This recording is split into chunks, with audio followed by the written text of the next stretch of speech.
Okay, in this video, we're actually going to set up a form that we can embed on a client website through Mailchimp. So the first thing you want to do is go to lists and create list. Let's see, do you want to create a new list? Yes, I want to create a new list. So I'm going to name this basically Big West Marketing List. You can name it whatever the client business name is. Default from email address. This needs to be the client email address. It's going to be if they use this to market, then they want it to come from their address. From name, you would put your client's name in there. Or business name, yeah. Now, what we want to do is so remind people how they, so there's an example down here. So I would say something like, you are receiving this email because you inquired about our services from our website.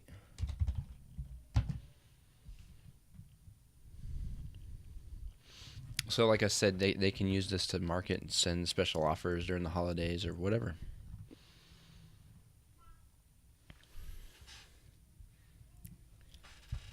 So the rest of this stuff, I would put I would check the one by one. So once somebody subscribes, then they can get an email notification. The client can save that.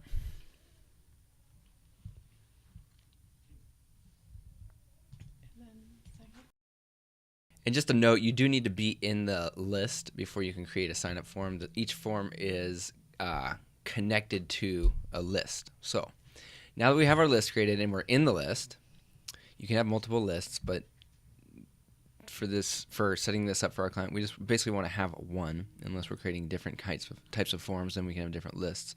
Anyway, sign-up forms is what we want to click on next. Now, what we're going to do is an embedded form so that we can generate code to embed it onto a website. So I'm going to select that. Now,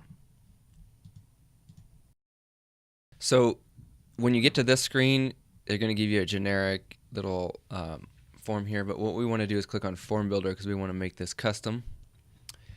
And clients may want their own little fields in here, but the basic ones are going to be something similar to this: name, phone number, best time to call, email, address, number, areas to clean, additional info, something like that. So let's do that real quick.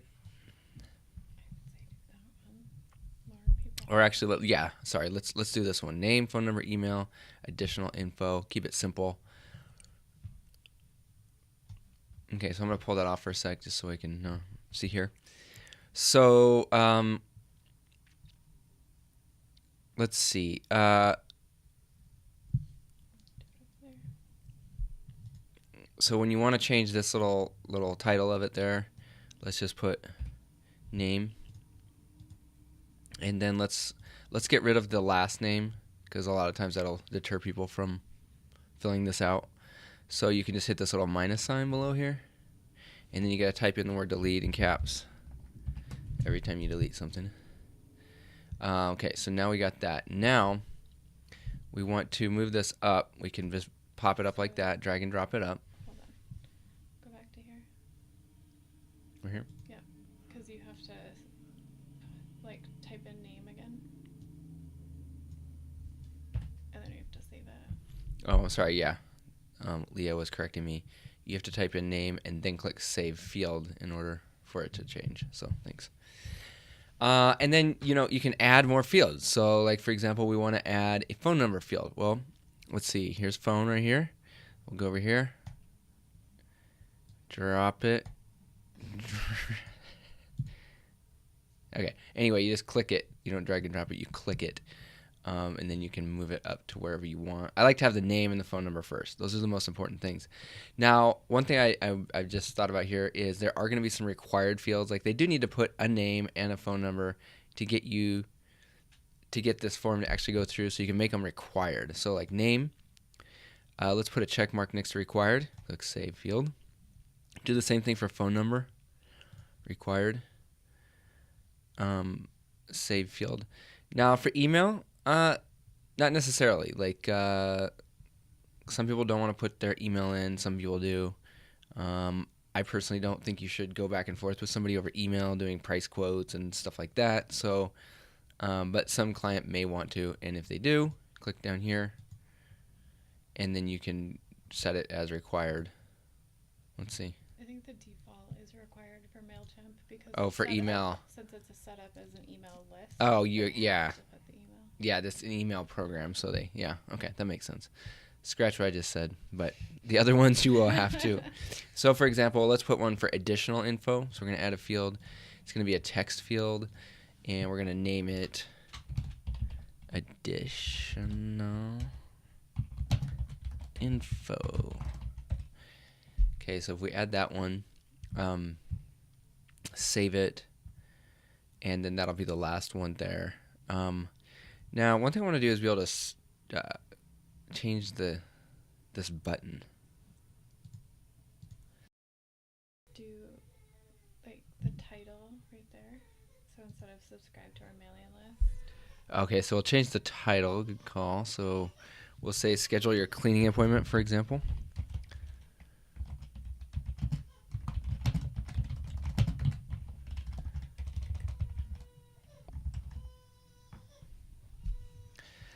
So that will change that. So we're previewing our form here. Now, one thing we need to check out is, what if we copy and paste this into our website? We get the form onto our website.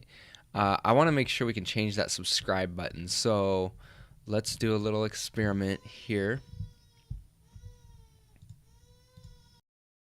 So I'm in the sample site that we're using here, and it's got the sidebar that we've been looking at with the form in it.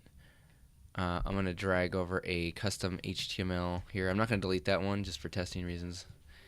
But what I'm going to do is basically just grab all this, copy it, and then I'm going to paste it in here. Let's see what happens. So save that. And then let's go to a page that has a sidebar on it. Okay, that's what happened. We and so the ones that are required have the little red stars. They even put a little thing in there. Now this button says subscribe. That's what I want to change here. So we're gonna get rid of this old one here, and maybe do a little design work within the code here. So like for example, let's find the submit button and see what it takes to change that. It looks like it's right here. Input type submit. So let's try changing this to send.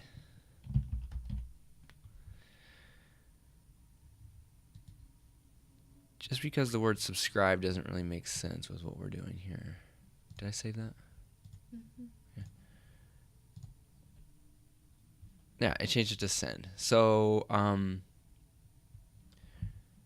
that makes a little more sense, and that's what we had before on the other form. Let's see, where did that go? Right here. So it is the value. So when you find where it says input type submit, and you got value here. So I'm gonna leave that there for now. We can change it later if we want. Maybe we'll come up with a better word than send, a better call to action on that. But now we're set up to where it doesn't even look like we're needing to have like one of these little type the code below. So this should help clients get more response from this. The emails will be delivered instead of like directly to their inbox most of the time anyway. It'll be delivered to their Mailchimp account, but they will get notifications of it, so they can call people back right away. Leah, would you like to add anything else to that? No, I think it'll just be a nice option, especially for people who want to increase their marketing repertoire in a different way, because this would allow you to build up a client list where you could send out marketing specials or, you know, anything like that as well. So just future contact. Yes, and so in a later video, we'll probably add some more details as far as like maybe designing this form, or if we come up with something really cool, we'll share that in another video. See ya.